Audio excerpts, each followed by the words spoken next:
welcome all of you. So my name is Bożena Lewin. As you can guess, I'm Polish. I've been here for a very long time, 4 decades plus. And we've been here at this place since the mid-80s, but as the Polish Institute, we have been around for over 80 years. Our mission and main goal is to promote Polish culture, arts, and sciences. And we do it by organizing events with people like tonight who have a lot to offer, who have contributed to promotion of Polish culture. We have a very rich Polish archives. We have a vast library with some very rare books from 16th, 17th century. We organize annual meetings, conferences of scholars who work on Polish studies. And the next one is going to be held in New York City at Columbia early in June, and we hope if you are interested you can join us there. It's 2, sometimes 3 days of lectures, presentations on various topics related to Poland, art, sciences, history, political science, economics, depending on your interests. People come and discuss. It's a place where if you have any interest in Poland, you can always find someone to talk to. Welcome. I hope you enjoy the evening. I will pass the floor to Mariusz, who will introduce our guest tonight. Thank you for coming. Thank you. We want to welcome all of you, and today we have very, very special guests.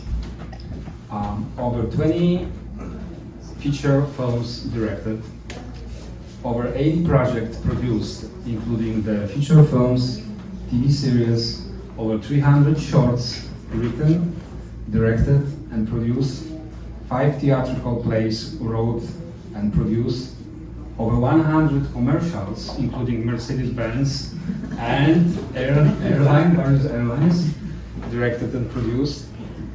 Also 10 published books, mostly on TV and film, but not all of them, right? Some of them on animals. Correct. Dogs. Yes. He was born in Warsaw. He grew up in Warsaw in Wilany, and he grew up in a house where world-renowned artists, writers, and philosophers were guests, including Diego Rivera, Pablo Picasso, Pablo Neruda, Yves Montand, and Leszek Krakowski.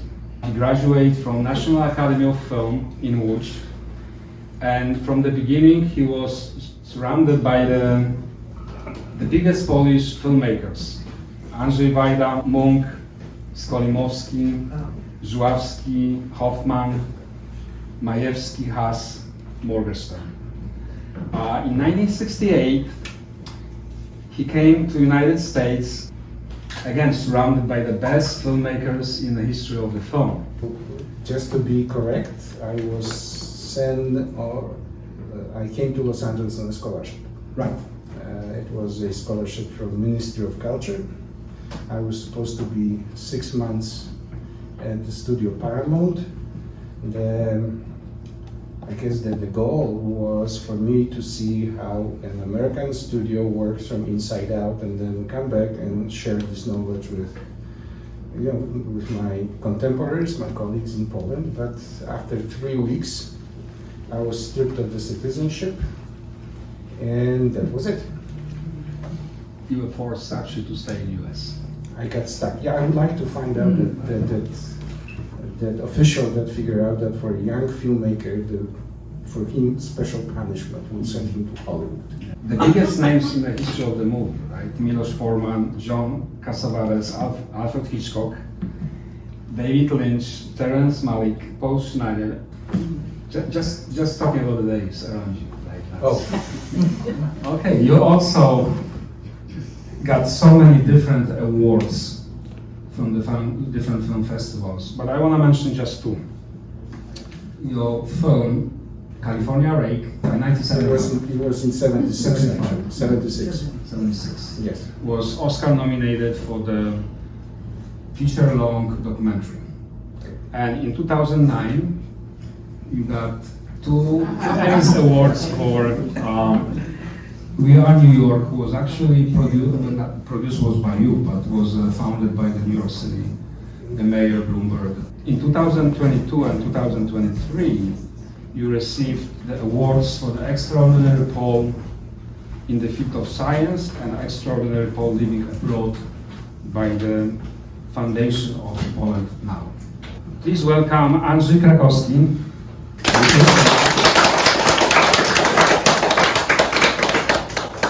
And we know each other for a very long time. And we could have talked, especially I can listen to you obviously, about the history of the film, about the industry for the hours, but for today we have to pick one topic that we can actually fit in 1 hour. Which is very, very difficult now, you have to believe me, because we spent hours of talking and I was listening mostly, right? The history from your life, and the history about the industry, about the film, television. So we decided to talk actually about the Polish Oscars, Polskie Oscary, and the history of the Oscars. But actually, we were talking about the forgotten Polish Oscars. Forgotten, yes. So the Polish Academy of Film, Polskiej Sztuki Filmowej recognized 8 Oscars won by the Polish people. But actually Good question. But according to you, supposed to be 60, if not 7. Why? Well, look, let me digress for a second. The book, by the way, this is the only book so far published in Poland, bilingual, that won the International Book Award. Mm-hmm. But so kudos to the publisher, Karolina Wojciechowska and Bluebird Publishing House. But what happened was that when IDA in 2015 got to ask her for the best foreign language, Mm-hmm. they changed the title now. It's for the best international film. I got a call from Polish Film Institute, and this young lady, I don't know, young or not, but the voice sounded young. I said, my boss told me to organize a exhibit of Polish Oscar winners. But they told me that before I do it, I have to call you because you're the specialist, so you tell me what to do. And I asked her, okay, so how do you imagine that exhibit? So she says, we're going to have a poster post, and we're going to put the posters of the winners. I said, well, how many? 8. I said, okay, so that's interesting. And so I said, so who are the 8? So she went, and you can actually probably throw this on the screen. Okay, so this is the name that she gave me. It's Roman Polański, Zbigniew Rybczyński, Alan Starski, Ewa Braun, Andrzej Wajda, Jan Kaczmarek, Paweł Pawlikowski, then long silence. And I said, well, that's only 7. Well, who's the 8? Stokowski. Mm-hmm. And which totally threw me off. And Stokowski, in his veins, there was only 1/4 of Polish blood. His grandfather, the one who was carrying the name Stokowski, the grandmothers on the other side were Irish and Welsh. He did not speak Polish, and yet Poland recognized him. I was very curious. I was trying to figure out what are the criteria. Mm-hmm. Okay? And Polański was born in Paris.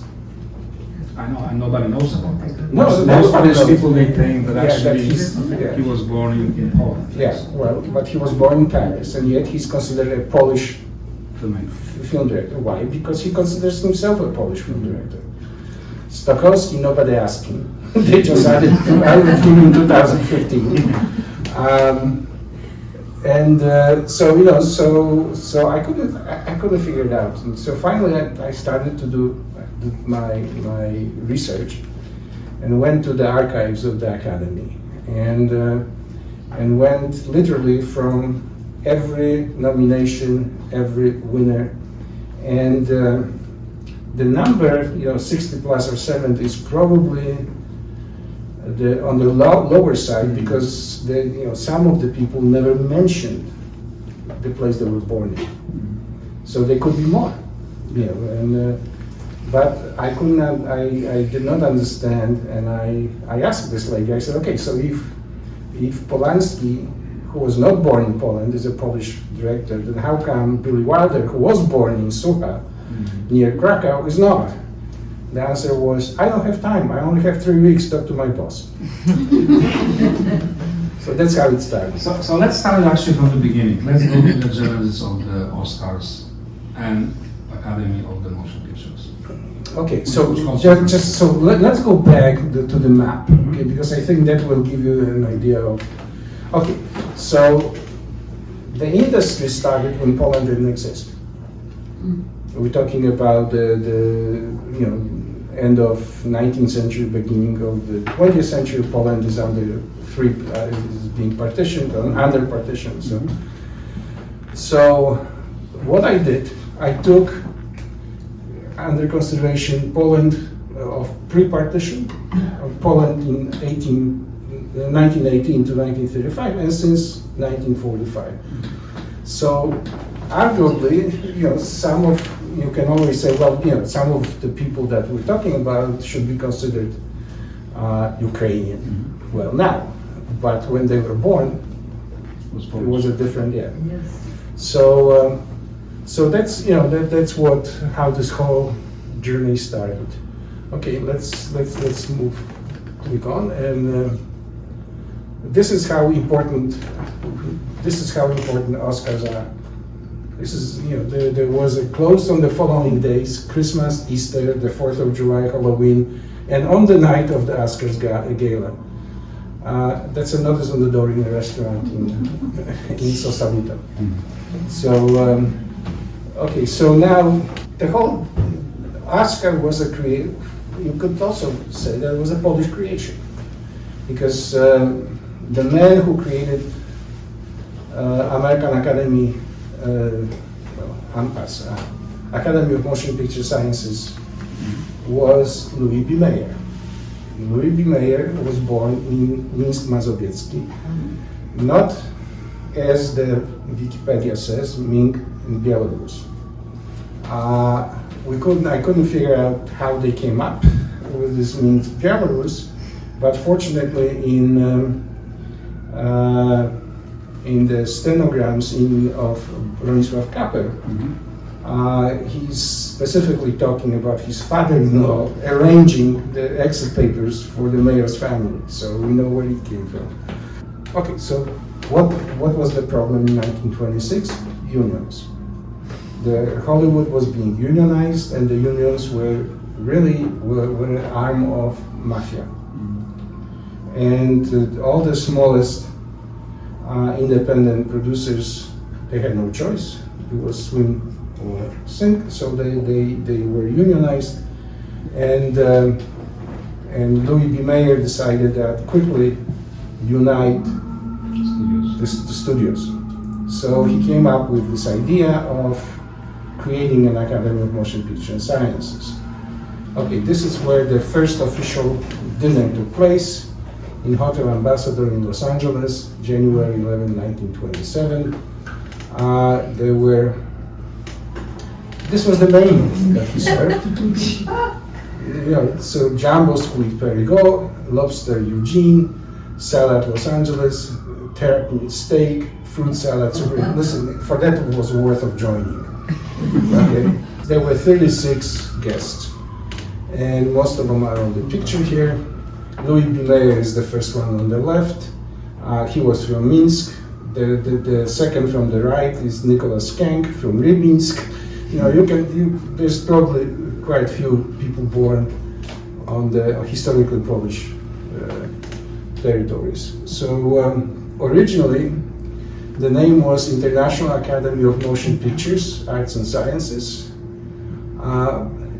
But for 4 months they were arguing whether it should be international, one of the arguments was it has to be international because you all speak Yiddish.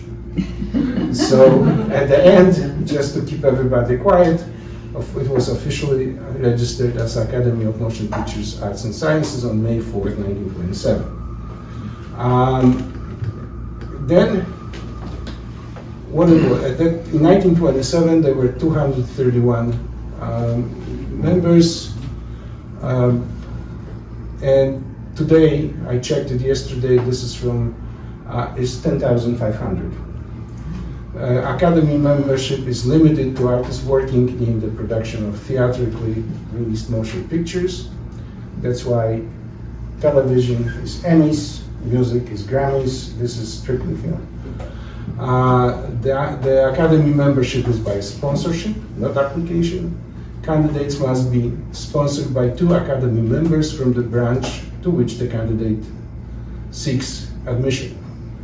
Additional Academy Awards nominees are automatically considered for membership and do not require sponsors.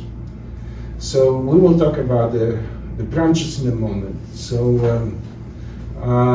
the current cycle deadline for candidates was March 29, 24. Okay, so originally, how many awards actually was? So if you click, you'll find out.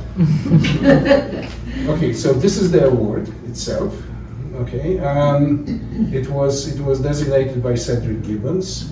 Actually, it didn't even have a name for the first 5 years. The name Oscar appeared only 5 years later. So let's click, let's move on.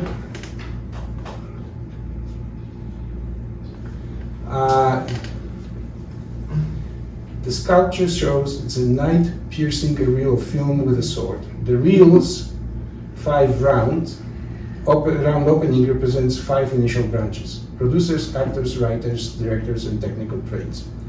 Today we have 17 branches, and now they're talking about adding another one for the stuntmen. Mm-hmm. So we can skip the lower part. Little trivias. Okay. So the only Oscar statuette ever made of wood was presented to Edgar Bergen for Charlie McCarthy. Remember the dummy? Yeah. So move on. Shirley Temple presented Walt Disney with a special honorary award for Snow White and 7 Dwarfs. You see, the Snow White and 7 Dwarfs, little ones. That's interesting. During World War II, to save precious copper, zinc, and other metals, the statuette was made of plaster. Oh. Today, they're the most expensive if you want to buy it. So, okay, we can move on. Here's James Stewart with the plaster Oscar for Philadelphia Story. Keep on clicking. Here's Bing Crosby. They were juvenile Oscars. Okay, they were in 1935. It was the first time. Then it was over 12 years. 12 young actors got over 25 years. They were 50% shorter. Here's Shirley Temple. The award itself supposedly does not have a financial component. You know, so you don't get a check for whatever. But just for your information, a nomination in 3 major categories, which is the actors and the best film, nomination alone, it's about 25 million extra from the theaters, from the tickets. The win is about 50 million. So it is not directly, but obviously it is. Yeah, it's worth fighting for. Now, this is how it originally looked. See, there was no statue. Originally, it was this kind of, I don't even know how to call it. Now, who came up with the name of Oscar? Well, Betty Davis claimed that it reminded us of her husband. Margaret Herrick, who later on became the first director of Academy, she said that because of her, she had a cousin named Oscar. And Eleanor Lilberg, she was Louis B. Mayer's secretary. claimed that the figure reminded her King Oscar II of Norway. The first one who used the name Oscar in print was Sidney Skolsky. Where Skolsky came from, I don't have to tell you. The name says it.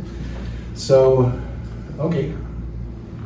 Ownership, that's interesting, is that since 1950, you can pass it on to, the winner can pass on the award to his beneficiary, but it cannot be sold on the market. So, if the owner wants to sell it, it has to sell it for $1 to back to the Academy. The rules, because that's the most confusing. Okay, the rules is that the film has to be shown for at least 1 week. It used to be just Los Angeles, then they added New York. Today it's not only New York, but also Bay Area, Chicago, Dallas, and Atlanta. Between January 1st and December 31st. It has to be shown at least 3 times a day for one screening between 6 p.m. and 10 p.m. The film must be advertised and reviewed in paid local press. So you cannot just go, rent what we used to call four-wall anymore, which is, rent a theater, run it for a week, and no, it has to be reviewed. It has to be it's quite complicated. The theater has to certify the number of sold tickets. A full-length feature film must be at least 40 minutes. Documentary, animation, and foreign language films have different rules and submissions, so that's even more complicated. Let's not go into it now. Here are all the categories. The one that is of interest for us, we'll talk a little later, is production design. Has 2 awards. We'll talk about it a little later. And there are also 2 awards that they top the Oscars itself, which is the Irving G. Thalberg Memorial Award and Jean Hersholt Humanitarian Award. So there are very few of those awards given. Okay, so let's. Who selects the nominees? Branches. That's so the branch of the director's photography nominates 5 directors of photography. The branch of editors, directors, actors. So once the nominations are announced, then it goes for voting to all members. So now it's a 10,500. There's no rules. There's no rule that requires that you actually have to see the film that you're voting for. So in my mind, the real award is the nomination, because it's really the recognition of your peers. So this is the picture from the 15th edition in 1943. Let's move on, and you'll see what the first Academy Award was given on Thursday, May 16, 1929. There were 15 winners. The entire award ceremony lasted 15 minutes. There's an interesting thing that Emil Jennings, who was the actor who won, he was a German actor, a German-Swiss actor, who won, didn't even have time to pick it up. So they met him at the railroad station and they gave it to him. Imagine it today, okay? So the first nomination was Paul Muni, born in Lvov, for the film The Alliant. He was obviously an actor.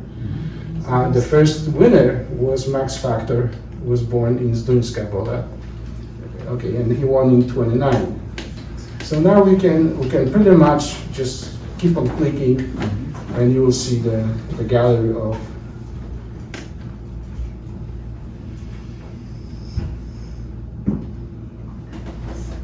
And here, stop here. Okay, it's Joseph Rutenberg is totally unknown in Poland. I adore him for different reasons. His humor. So he actually made a film with Marlene Dietrich, 10 years apart. And in the later film, Marlena was very unhappy. So she came to Joe and she said, Joe, what happened? I said, 10 years ago, you knew how to beautifully like me. And now what? And Rutenberg says, dear Marlena, I'm sorry to tell you, the camera aged 10 years. So he's totally unknown in Poland. Fred Zinnemann was born in Rzeszów. I knew him personally, had a chance to talk to him many times in London, in Los Angeles, and he won five Oscars. Then Harry Warner, born in Krasnoślęsk. That's where the Warner Brothers started. And okay. Anton Groth, totally unknown in Poland, production designer, won a technical award for inventing machine imitating waves. Here's Leopold Stokowski. Look at his name, Leopold Anton Stanisław Bolesław Stokowski. He did not speak Polish, but here's Irving Berlin, who was born in Toloczyn, and very famous, probably one of the world's best songwriters. Matt Gordon, he was born in Poland. His real name was Moritz Gittler. Hello, Frisco, hello. Here's Billy Wilder, who I had a chance to meet and spend a lot of time with. Born in Suka, that's how he says Suka. That's my Suka. Yeah, now it's a Suka Beskidzka. So, and you see, he got the Irving G. Thalberg Award. Samuel Goldwyn, born in Warsaw. I had a chance to actually exchange probably 3 sentences with him. He was one of the founders of American Film Institute, and our dean and founder, George Stevens Jr., brought him for a visit. He was in a wheelchair because he crashed his plane near Palm Springs, and he was, we were standing in a row, and when Goldwyn approached us, suddenly George says, wait a minute, weren't you born in Poland? So Goldwyn says, yes, I was born in Warsaw. I said, we have a student who was born in Warsaw. So he brought him up and put him right in front of me, and Goldwyn looked at me and he says, how long did it take you to get to Hollywood? I said, 3 days, true. And he says, you see, for me, 3 years, and I walked. You know, at that point, George started to push him away from me, and he looked at me, and this is to George Stevens, he says, look at this youth, they would only fly. So, here's a production designer, Alfred Jung. Here's an interesting story. This is Lazar Wexler is totally unknown in Poland. He's also unknown in the United States because he was in Switzerland. And this is a man who literally, created Swiss cinema. And he got an Oscar and his son got an Oscar, but his son wasn't born in Poland, so I excluded him. Irving Allen, interesting person, born in Lwów. He was actually a partner of, I don't know if you realize, but that's the digression, but I have a colleague here who teaches at CUNY, James Bond. Cubby Broccoli was a CUNY producer, was a CUNY graduate. And Cubby Broccoli brought to Irving Allen the script to James Bond, the first one, Dr. No. And Irving Allen says, who's going to look at this junk? And he decided not to produce it with him. And so that's his history. Okay. Franz Waltzman, he's actually in Poland, his name was spelled Wachsman, CH.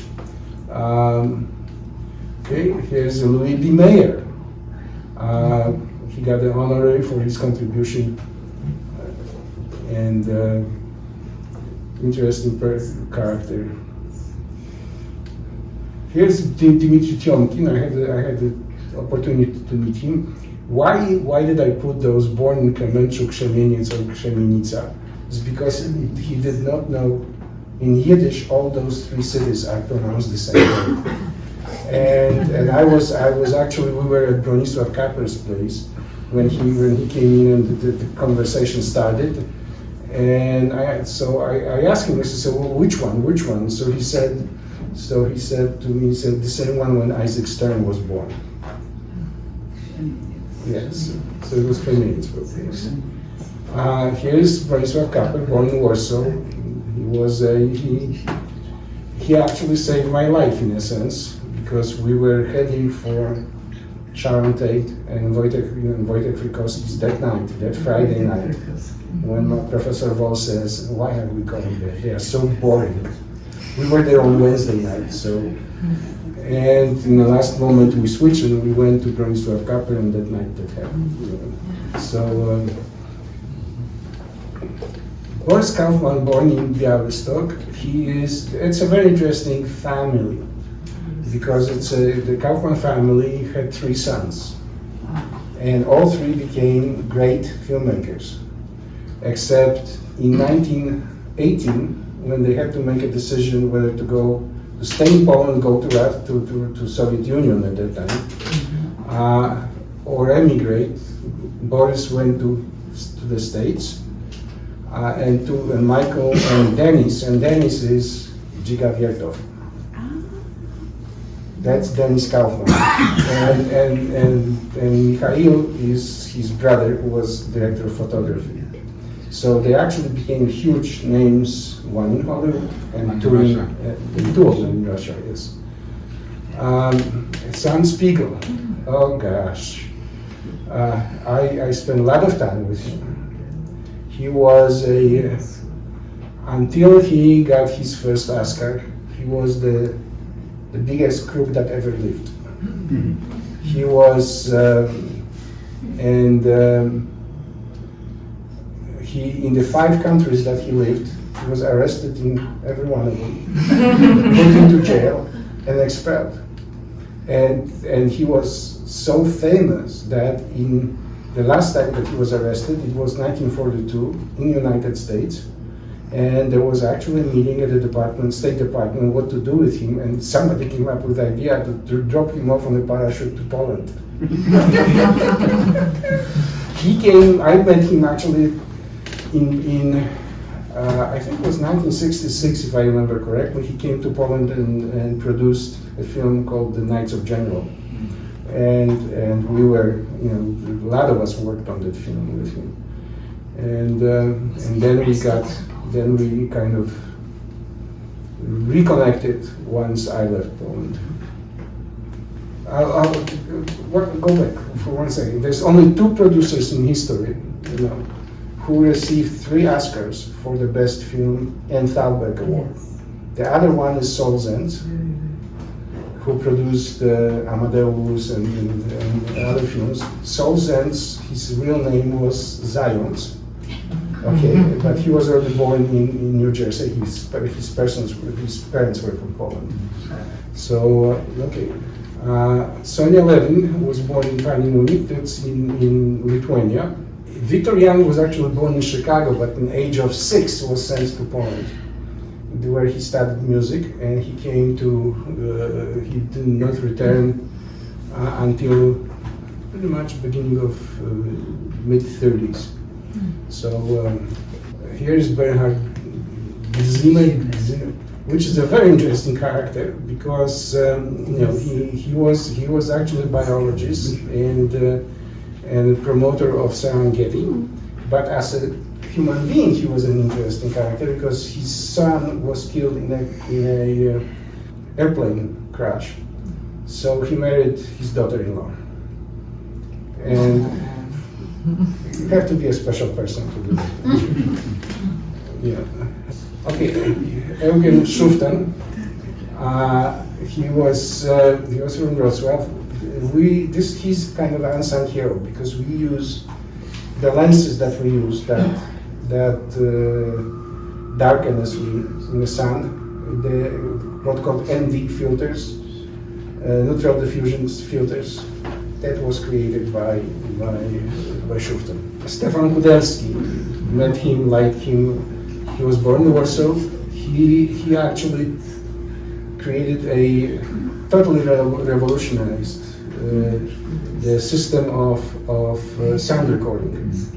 That he created a miniature tape recorder called Nagra, from Polish nagrać, that allow us to go anywhere. You know, the Nagra is about this size. You took it under your hand and you could record sound on the streets of highest quality. And the Golden E. Sawyer Award is like Thalberg's award for the technical Oscars. Arthur Brauner, born in Łódź, he got an Oscar for the best foreign language film, The Garden of Finzi Contini. Why did I put those two pictures? He worked with my father. My father produced. They did together the Alexander Ford's film, the 8 dzień tygodnia, the 8th day of the week. The lady who sits next to him is Sonia Ziman, the actress who married Marek Chłasko.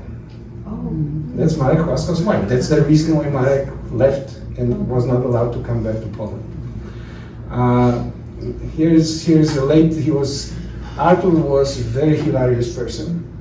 He somehow converted his earnings from movies into a huge fortune because he was buying pieces of land in Spain, building a whole, like a closed gated communities for the German retirees.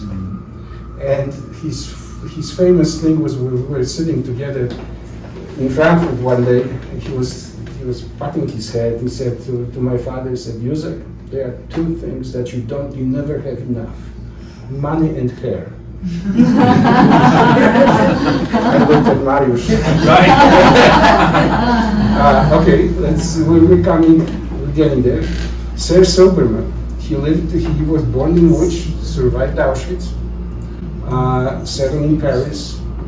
He produced all the post-war films of Buñuel, Oshima, Alain René. He was, but he lived in France.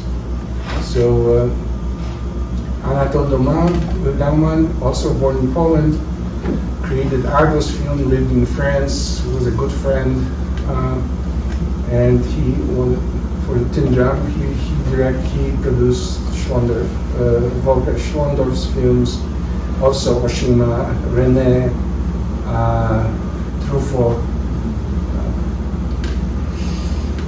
Zbyszek Rybczyński.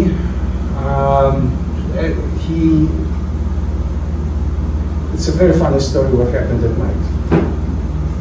Because usually what happens is that when you arrive, they give you a list of the order in which the awards will be handed out. Sometimes they change it without any warning. The animation was supposed to be towards the end of the ceremony, so they put the filmmakers on the balcony, because when we watch Oscars on television, I don't know, have any of you been at the ceremony? So it's the news I'm telling you, right? So when the commercials come in, there's a whole like a merry-go-round, because then the people get misplaced, replaced, reseated. So when the category comes up, they don't want to waste time. So the nominated artists, the nominees are usually brought from balcony down to this like a second, third, fourth row, so they can quickly get on the stage. Well, in Zbyszek's that year, they didn't tell him that they moved. On the paper, he was like one before, the penultimate or something. No, they decided to move it forward. He was still on the balcony. They mispronounced his name. By the time he ran down to the stage, there was no time for him, so he picked up his Oscar, started to say something, they cut him off, the music came in. He was very frustrated. So he decided, with the statuette in his hand, he walked outside of the building to have a cigarette. Once he finished his cigarette, he couldn't get back.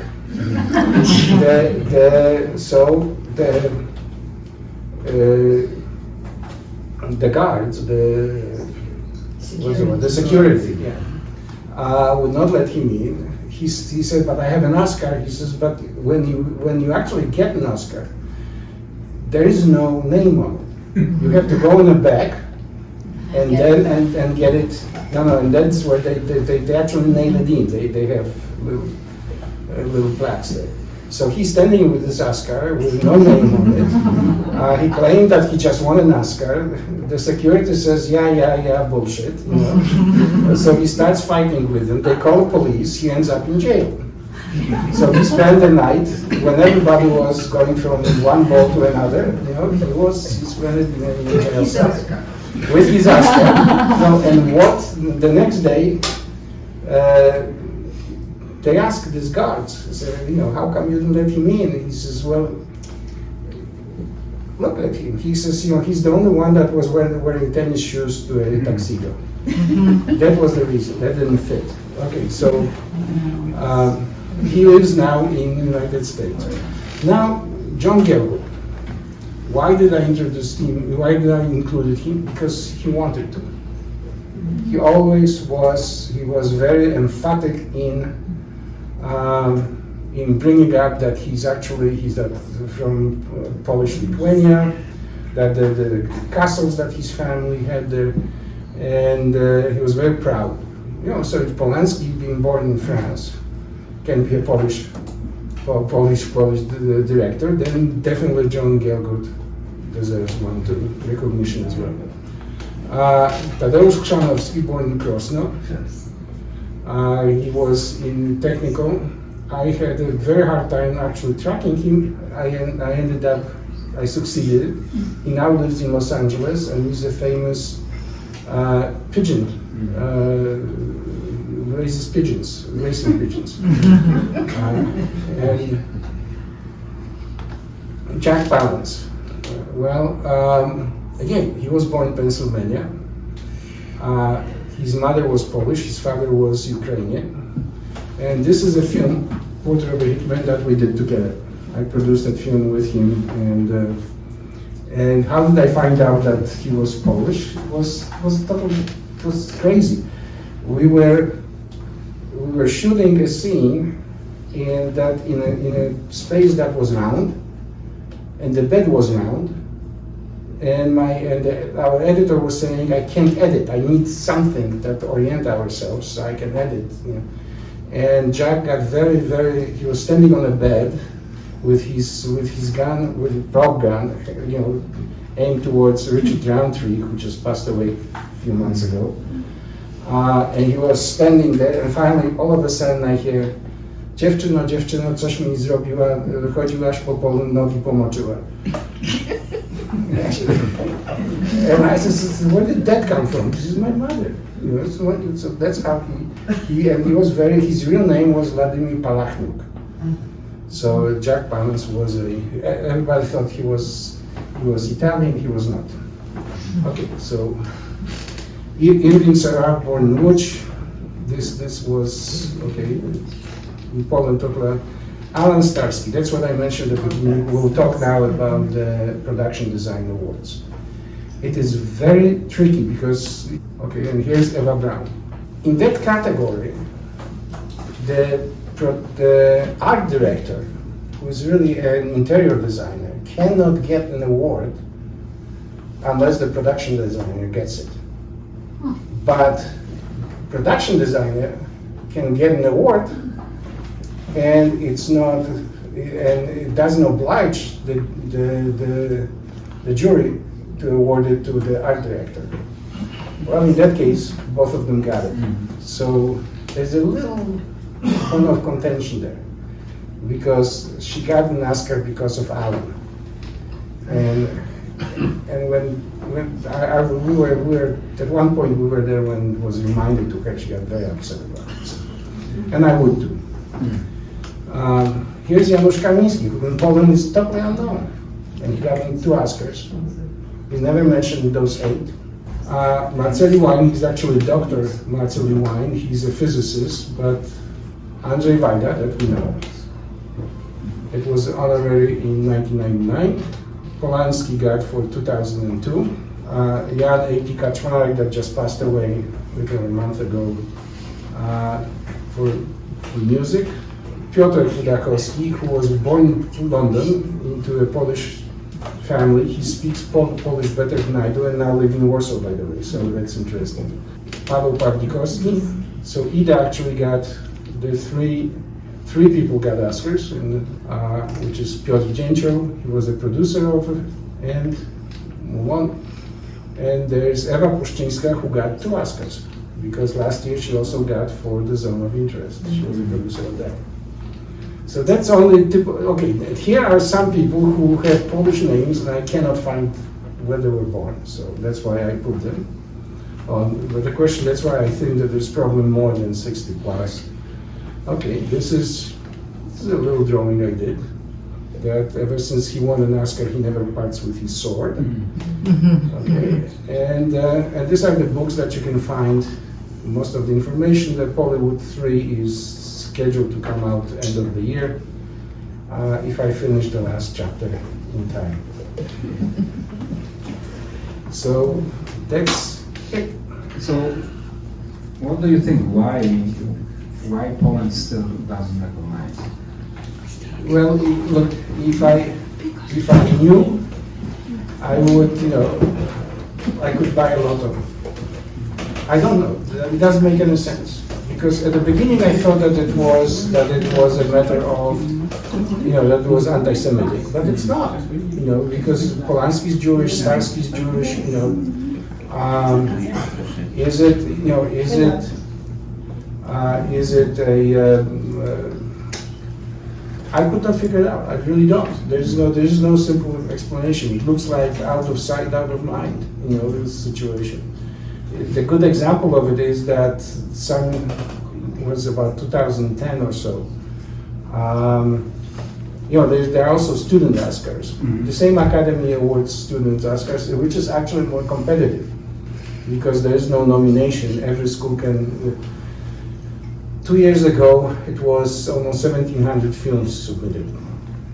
So in 2010, there was a film of a Polish student, Bartek Konopka, nominated. It was, the consulate, there was a part of the consulate, the Polish Cultural Institute made, the headlines were, will she win, will she not, will he win, will he not. It was such a big thing.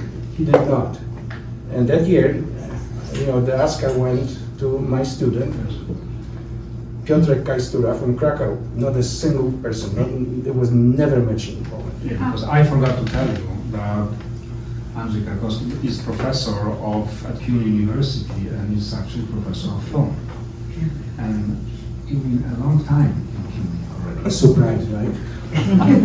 Right. So let's have some questions. Następny projekt filmowy? That's a good question. We are right now finishing our producer just walked away. Majeczko. No, we are producing a documentary film about Marian Turski in Poland, and he's a Polish. He's 98 years old. He's one of the handful of, I don't know if there's a 10 or less, surviving prisoners of Łódź Ghetto and Auschwitz. He's a historian and a journalist, and he's the one who keeps. He was actually in the United States in 1963, walked with Martin Luther King in Selma, in Montgomery. He's probably the last, or the last moral compass in Poland. And so we're finishing, we just saw the cut. It's shocking. it's steering. It's probably going to be an interesting film. Last year we did a film directed by Edward Porębny called The Life and Deaths of Max Linder. Very unusual film. Max Linder was a great French actor who, during the silent era, he came to the States, became a superstar. Charlie Chaplin actually considered him a mentor, and the jealousy to Chaplin's popularity drove him to a suicide and killing his wife. And 2 years ago we did what was it, 3 years ago, the Bollywood film Pavel Ferdek's was made based on the books, and it won one of the top awards in Krakow Film Festival. What else? That's in terms of the film projects.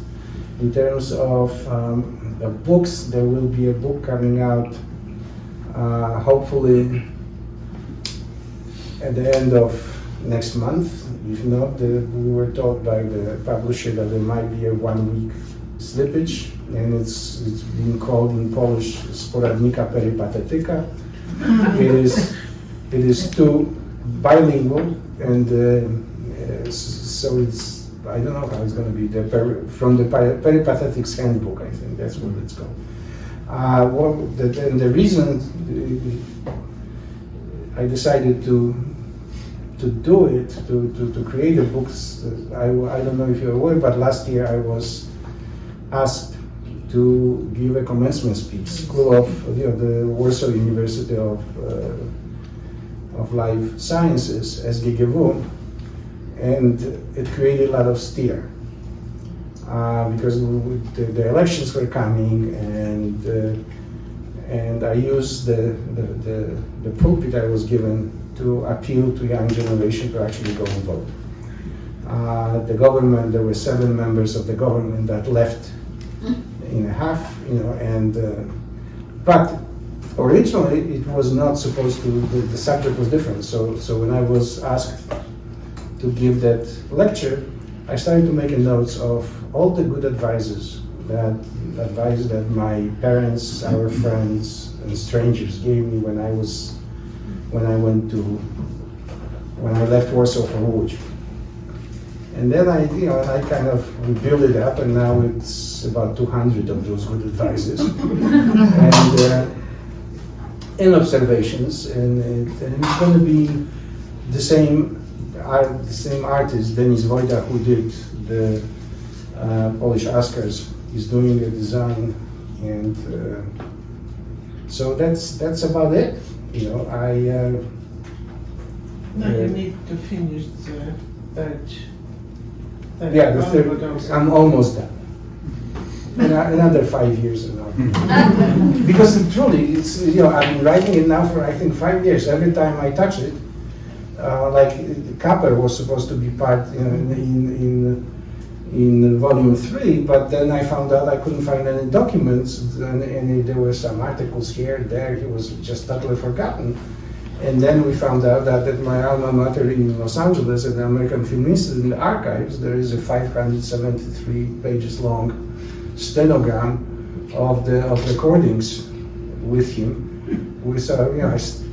Instead of a chapter, it became a 250 pages or 300 page book called Bronisław Kapel from the beginning to the end. So then now but hopefully it will be done this year, if my health allows me. So yes. Well, it's an impressive number of people who won awards, but I'm sure that behind all those who won awards, there are many others who are also practicing the art of filmmaking. Mm-hmm. So how would you interpret it? Why such a draw of Hollywood for the people coming from those villages, towns from Eastern Europe? What made this so especially prominent to so many of them drawn to this particular? Well, they were drawn to new opportunities. Remember, they came. The film is the history of film started really in 1894 with the first camera, and and people who were at that time who were emigrated from Europe. From 1880 to 1920, right? Let's say in American history, it's called the period of the Great Immigration. 23 million people came to this country. So the question is, why not Swedes? Why not Italians? Why not Irish? Why not? But a little group of people that you put a needle in Warsaw and run a circle of about 300 miles, 450 kilometers. That's who created it. Well, the question really is, why them? Well, first of all, my personal feeling is that because they have no return. They came in, they were escaping anti-Semitism, pogroms, poverty, and they were looking for opportunities. And the opportunity, there is something in the more draconian rules that were created, and I could say the more anti-Semitic rules that were created. It was like an incubator for creativity. And if you look at the Warner Brothers, okay, 3 out of 4 Warner Brothers were born in Krasnoshels. One had the name of Wąsał. The father was Wrona. Okay. Then one son was Wąsał. The second son was Wąsker, and the third son was Wąskolaser. Now, why did it happen? I mean, there's a reason. Right? Under the Russian occupation, or the Russian partition, the army. There was a compulsory army service for about 4 to 5 years. No, the Jews were 25. So who was exempt? The firstborn. And it was logical because at that point they needed a helping hand in a farm, in a business. So how did they try to circumvent this crazy rule? They would register every son with a different name. So he was a firstborn, didn't have to go to the army. Simple. Okay. You have there's this famous story of Goldwyn. When when industry was being created, Samuel Goldwyn, who was in New York, he was a glass salesman. I can't figure out why, but in 1913, President Wilson and Congress, they lowered the tariffs on the cheap gloves. So they killed the American glove business. There's in New York State, there is a place called Gloverville that was the capital of American glove making. They finished it. So the businesses started to fall, to bankrupt. So what does Goldwyn do? He gets on a boat, he goes to Paris, he buys every cheap glove he can. Then he brings it to Stan. There was an old airplane hangars, and he tells the manufacturers, he ordered them not to pack them into pairs. He wants left gloves packed separately and the right gloves packed separately. Then he divides this into 6 shipments, and in 1 week intervals, he ships it to the United States. So Elizabeth, New Jersey gets 40,000 left gloves. A week later, Boston gets 40,000 right gloves. And then he does nothing for 6 months, and now everybody thinks that he must have gone crazy. And no, he knows the rules. He knows so he waits. After 6 months, the government declares the cargo as abandoned. If it's abandoned cargo, there's no owner, nobody pays customs, right? So he already made some good investment. And then they have 30 days to put it on auction to recapture some of the storage fees. but who would want to buy 40,000 left gloves? Right? So he goes, and he's the only one who knows in what order, what was shipped when and how.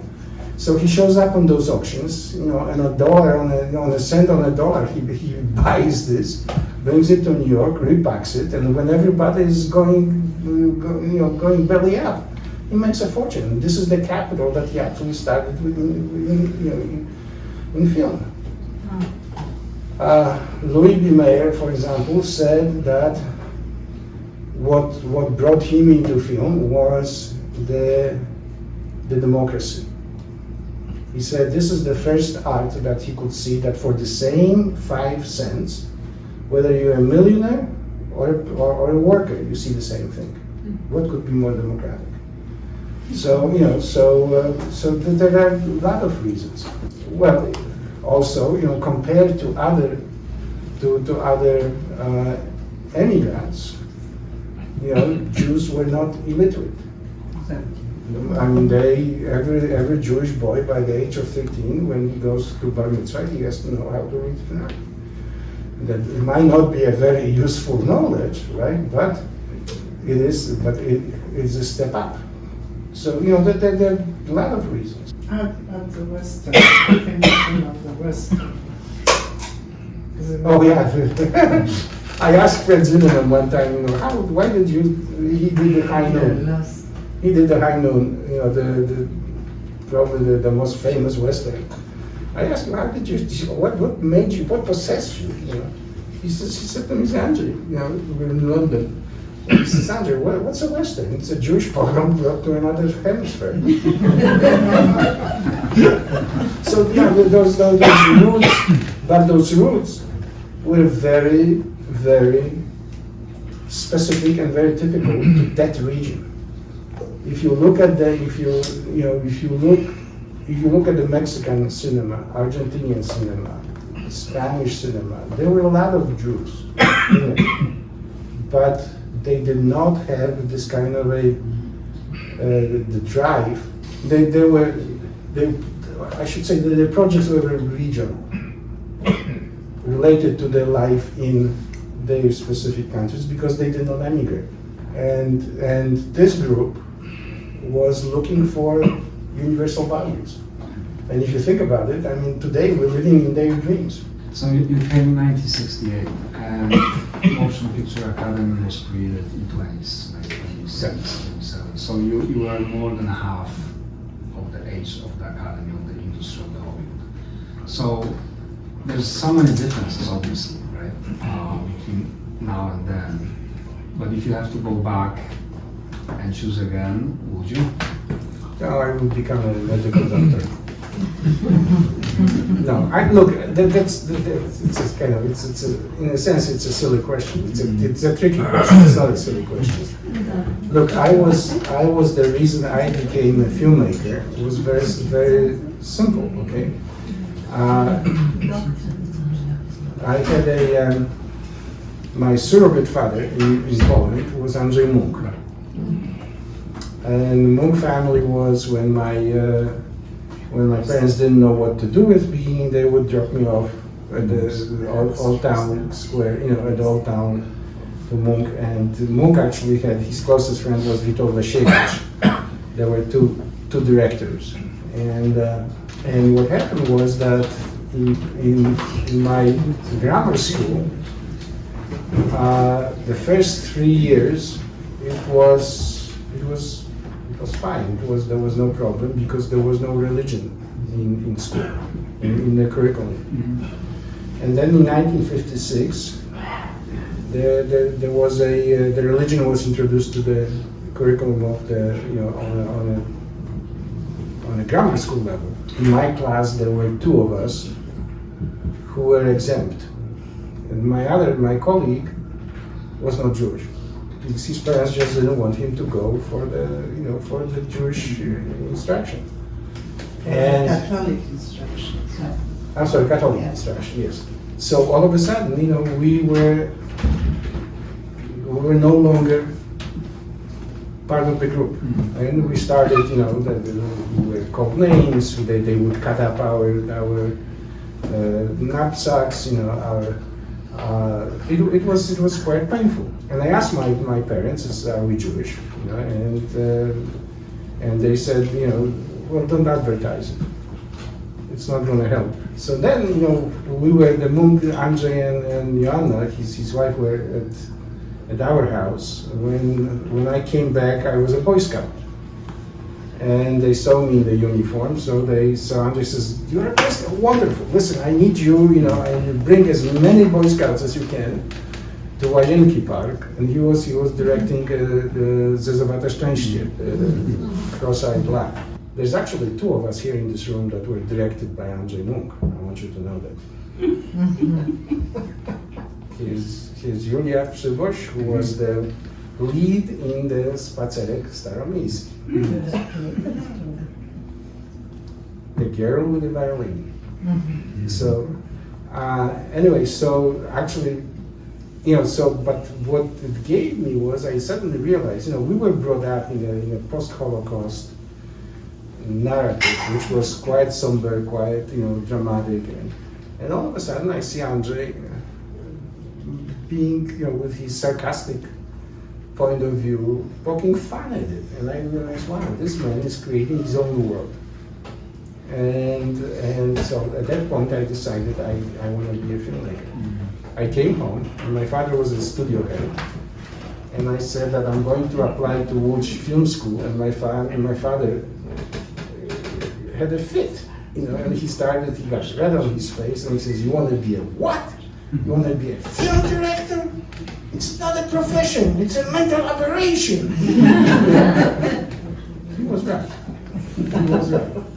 But I have to interrupt you, I'm so sorry. And we have few very young actors, people from the industry, and they should listen to this.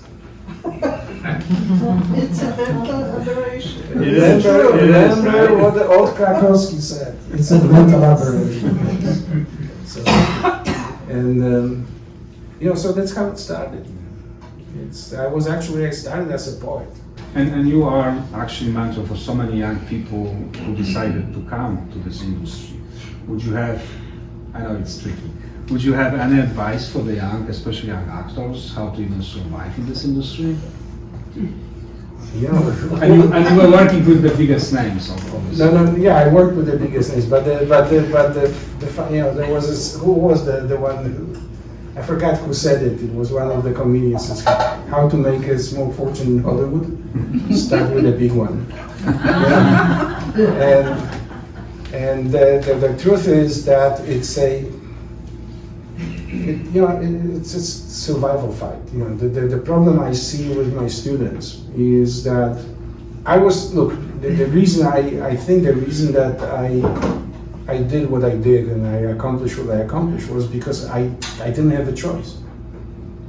You know, I did not have, as a filmmaker in Łódź, you know, we got a very, I would say, very wide but quite shallow education. We knew a lot about a lot of things, but I could not say that we know any subject very, you know, I had to learn it much later. So the problem was, you know, that I didn't, you know, what can I do? You know, I did for 2 years. I worked, you know, I did menial jobs. I was driving a truck. I was working in a clothing business, in a shelf factory, and you know, but I had to. I was looking for a way to get in, and I was lucky in the sense that Professor Vol, our prorector, was invited to Los Angeles to organize American Film Institute, and he was the one who says, "Listen, put your paper in. As long as I'm here, you know." Okay. And nobody really knows about that. No, nobody. That's a secret. Yeah, because again, Polish government would not extend his passport. He had to go back to Poland. They never let him out. And in the last, like a month before the official opening of AFI, they brought in Frank Daniel from Czech. From Czechoslovakia. And so there's no simple advice, but I'll tell you one thing. You have to have passion. You know, because passion is gonna, in a sense, it's gonna save you. There's nothing, you know, what people don't realize that there's nothing fast in film business. I mean, the triumph of the spirit took me 25 years from the day I finished the first draft of the script to the day when we started to shoot. Eminent domain, 17 years. Even films that we were already financing ourselves, it still took 5 years. There's nothing fast. There's nothing worse than after fighting and being kicked out, and you have to be prepared that you're going to probably get 10 negative answers before you get one hopeful. You don't want to find yourself at the end coming in and saying, why am I doing this? But if you have a passion for something, I ask my students, I said, why do you want to be a filmmaker? We see this on the journalism actually right now. That most of the students say because they want to be on-camera journalists. And they don't understand that those guys that are on camera, they have a vast knowledge that they write, they have to know the subjects, they have to be literal, they have to, pretty faced is not enough. Same thing with feature filmmakers if you want to be in this business because you love the red carpet and awards. Actually, we have more and more talks about that. But so many people right now, it's for the wrong reasons. Right? And the pandemic and the strikes brought actually kind of correction. So already there is exodus from the industry with the people who they don't belong to this industry. Well, yes. And they should actually leave because but a lot of our students get a degree, right? And they look and they come to the school, to the program because they want to be film directors, but they had to borrow money to pay for the tuition. They are under financial pressure. So as soon as they can get out and they can become a crew member and be a gaffer, a grip or something, they grab it. But the problem is that it's very difficult from that position to switch and become a filmmaker, film director.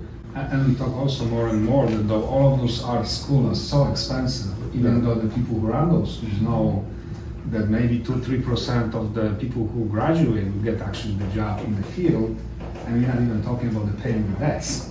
Look, there is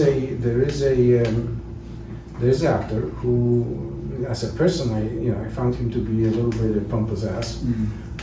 His name is Sylvester Stallone. Okay, but here you have he had a script. We were at MGM. We had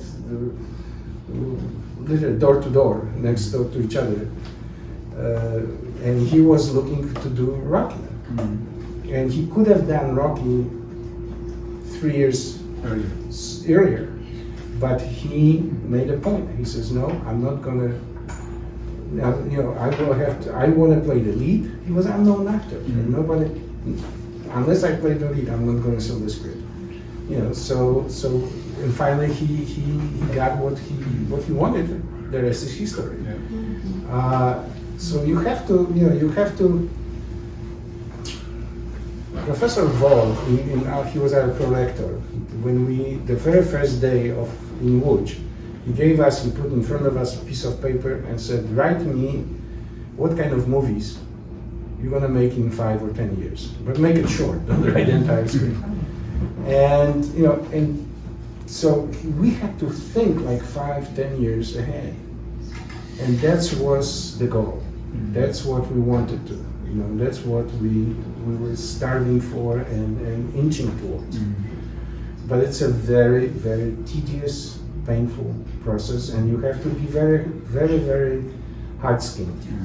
You have to be prepared that you're going to get rejection upon rejection upon rejection upon rejection, and it has nothing to do with your ability. Right. Yeah, and you need, and if you can survive somehow, keep on doing, keep on pushing. That's. I think there's a question, right? Yes. Hello, well, thank you so much. I feel like I'm learning so much just coming into the industry and such. So, like you earlier said, you seem to be very, very familiar with the industry, being part of it for quite a long time. And right now, how we dealt with the pandemic, we dealt with the strikes. much has changed and the systems have been really shooken up. But I bet you've seen moments of maybe similar situations or similar things going to different directions, especially with the film industry. So with what's happening right now, like we mentioned earlier, there is this sort of contraction. Do you see anything else happening that maybe we can learn from and use to our advantage, knowing that going into the industry? Well, it depends what do you want to do in the industry? I mean, are you an actress or an actor, or do you want to be a director, or do you want to be director of photography? You know, I think one of the very first things you have to do is just create a path for yourself to see what you really want to do. And there is you see, United States is quite different than Europe. Raising money to make movies in the United States for independence, it's almost impossible. Okay, but if you know what you want, you can create a path. You can succeed. There's no reason why not to.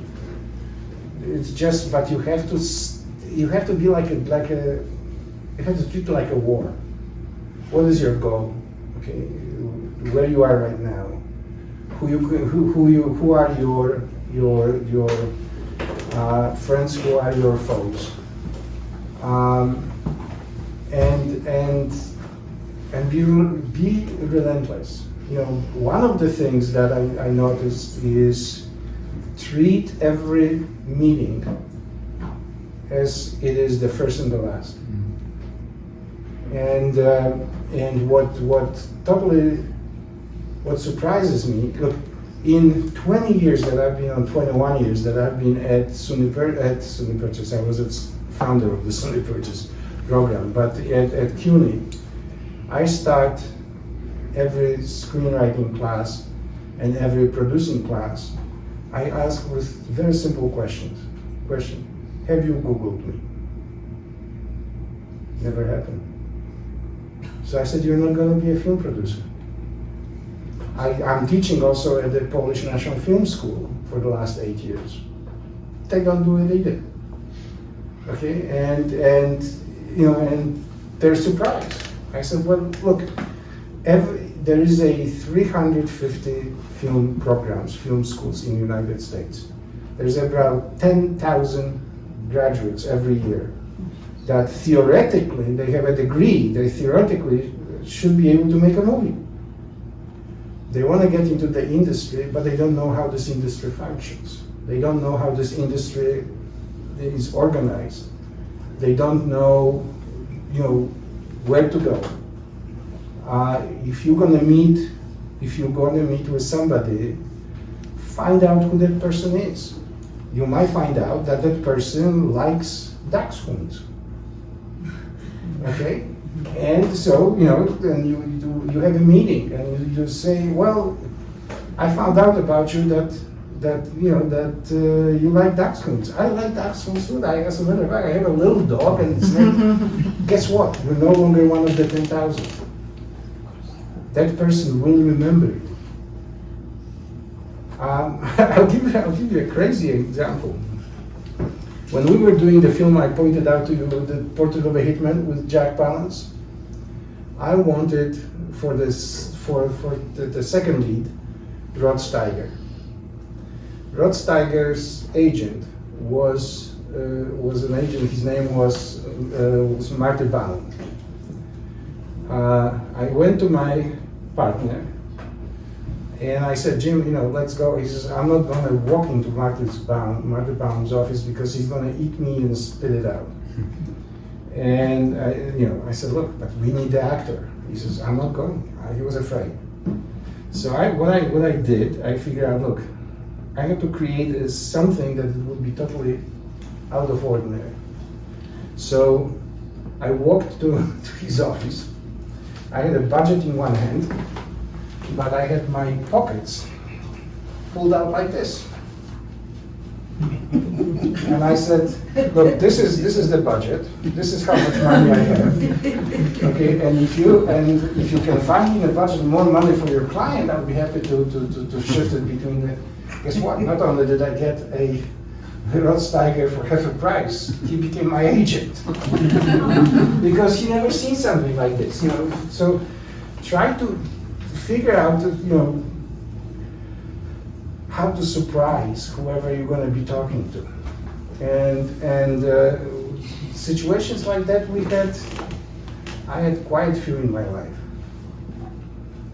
You know, the producer that became my partner on Trial of the Spirit, his name was Arnold Koppelson. I met him when he was Roman Polanski's lawyer, and I was going to Cannes, and he said, and Roman said, "Oh, then see Arnold Koppelson." I did. I called his office. I had a 9 o'clock meeting. There's nothing worse than a 9 o'clock meeting in Cannes. Everybody's so hungover because they've been partying until 3, 4 o'clock in the morning. They get a couple of hours of sleep and they hungover. But I was not staying in Cannes. I was staying in Antibes. So I drove to Cannes. The traffic was light. I ended up being like half an hour ahead of my schedule. So I wandered around the Croisset. Finally, I figured out like 10 minutes or so before 9 o'clock I can walk in. I can knock on the door. I was dressed, you know, you cannot see it right now, but I was a redhead, red beard, white suit, white shirt, very, very kind of a light blue tie. And I knock on the door about 10 to 9. Arnold's secretary, who later became his wife, Annie, opens the door, and she says, "Please sit down." And I'm sitting against white wall. I am in white suit. All of a sudden, the door opens because there was an office and there were bedrooms and it was a suite. And all of a sudden, what do I see? Arnold Koppelson walking in naked, totally naked. There's not a stitch on him. And he comes up and he's picking up some papers, you know, and Arnie says, Arnie, finally he reacts. He says, "Your 9 o'clock is here." So Koppelson walks out. In a minute, comes back in a robe with the thick glasses. Then I realized why he couldn't see me. Comes up, shakes my head, and says, "Now we can do business. You know, I have nothing to hide." You never know what. You know, you have to be so vigilant, so careful. You know, so be ready. You have to look under every stone. You never know how it's going to happen. This is what, I don't know how much time we have, but I can tell you how I financed my first feature film. I had a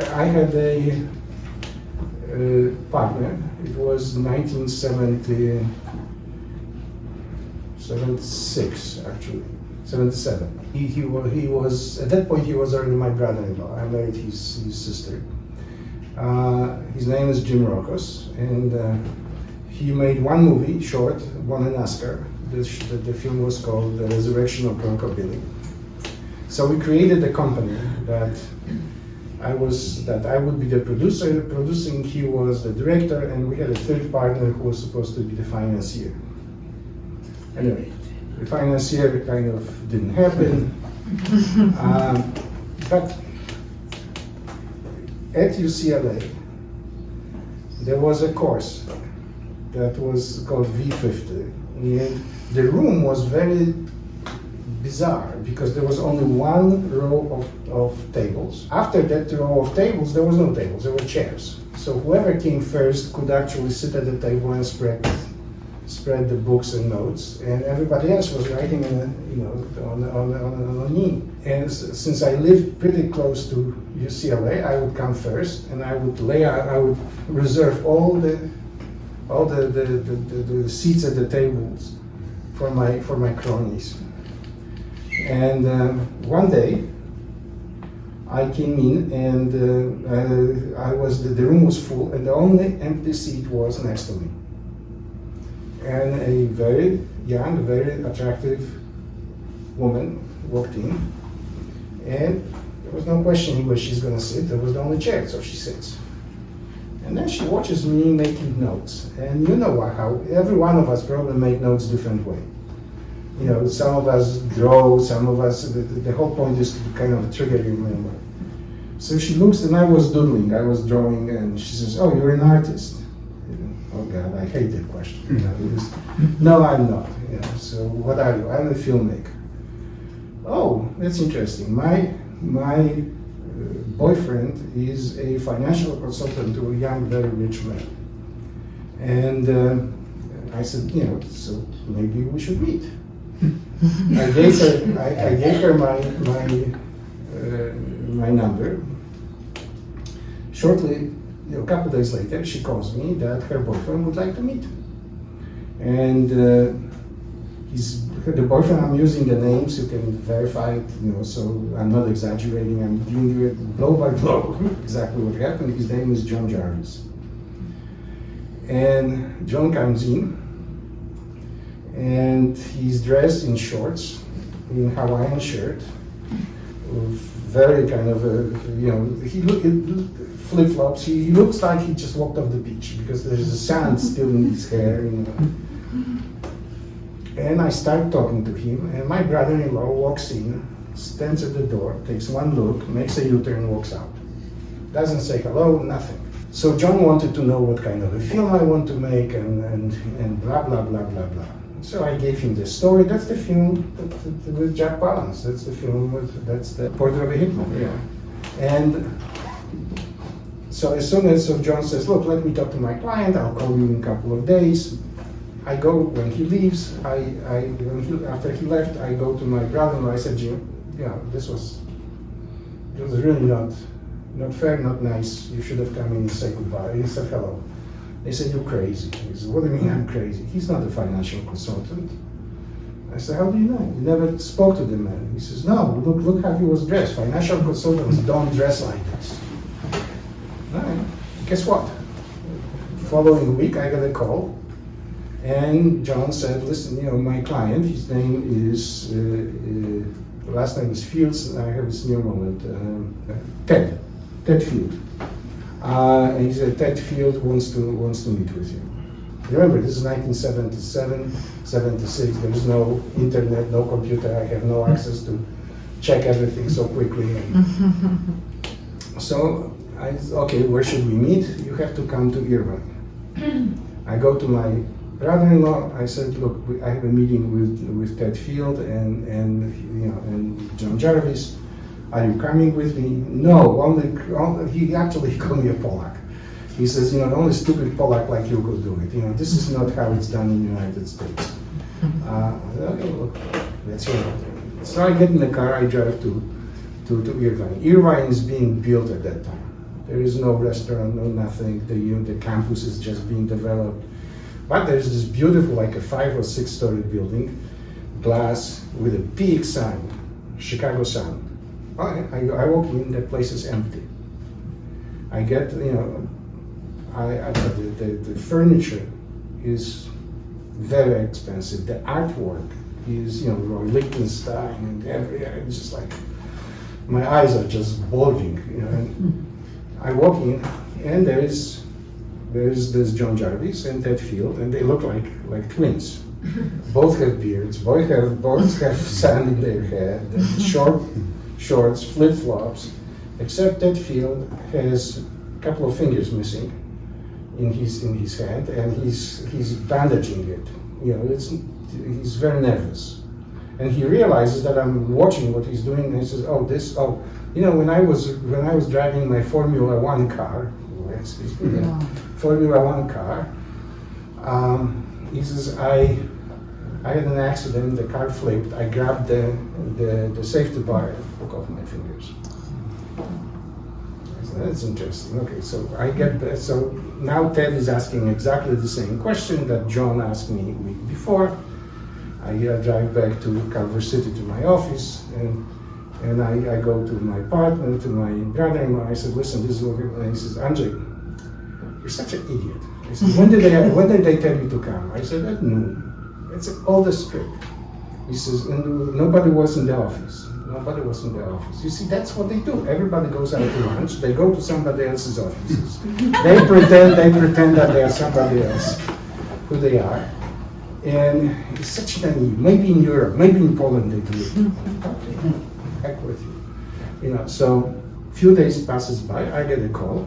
They ask me to come back to Irvine. I asked my brother-in-law, are you coming with me? No. Okay, all right, don't do that. So I drive back. The offices are still empty. Everything is, except there's Tedfield, John Jarvis, and 3 guys in suits. And the one is Tom Krakowski, who is a lawyer. Then the other one is I forgot his first name. His last name is Stein. He's the trust manager of Tedfield's money. And the third one is Ron Andrea, vice president of Bank of America Private Wealth Division. So, Ted asked me to tell them about the movie I'm thinking about making. So for the 3rd time, I'm going the same thing, blah, blah, blah. So then he says, give us an hour. Go have lunch. I go out, there's no other place to eat because, but there's McDonald's. So I go to McDonald's and have lunch, come back in an hour. The atmosphere is totally different. These 3 guys, if they could cut my throat, they would have. Okay, and who is sitting behind the desk? Tedfield says, look at them. He says, look at them. He says, they told me not to do it. That's why I am doing it. Because what I did not know, that he just turned 25, and the trust that his grandfather set up for him was coming under his management, and he wanted to show them who is the boss. So I said, okay, so so how much money you need? I said, I need $1.5 million. Which at that time was it was a good budget. It was not a low budget film. And so I said, what am I supposed to do? He says, you're gonna go with Mr. Ron Andrea to the bank, follow him, and and he says to Andrea, to Ron, he says, where am I signing? What do I need to sign? And Andrea says, you don't have to sign anything. Your word is good. So I drive behind Mr. Andrea to downtown Los Angeles, to Bank of America headquarters, and 3 hours later, I walk out with a line of credit for $1.5 million so I can go to make a movie. I come to the office and I said to Jim, I said, Jim, hire the crew, we're making a film. And he says, oh, you bullshit, this is not it. I said, no, call our bank. And I see my brother almost fainting. I'm serious, he's listening. And well, he didn't. The point I'm trying to make is I came from Poland, I came from Europe. Tedfield in Europe means nothing. Okay, but my brother-in-law and his sister, my wife, grew up in Chicago, and every Sunday there was like a religion. Their parents would take them to Marshall Field's department store for ice cream. How did he not connect? I don't know. He was not interested. So if you look, 50 years later, if you look at this, he hasn't done anything. He has maybe 3-4 credits to his name. Because he did not have this, we have to look after every stone. Oh, I know we can talk for the hours, but I have to share something with you, and probably most of you don't know that Andrzej just came the past few months, battling the illness, and thank God he's better. So Andrzej, thank you so much. Well, my hair is growing back.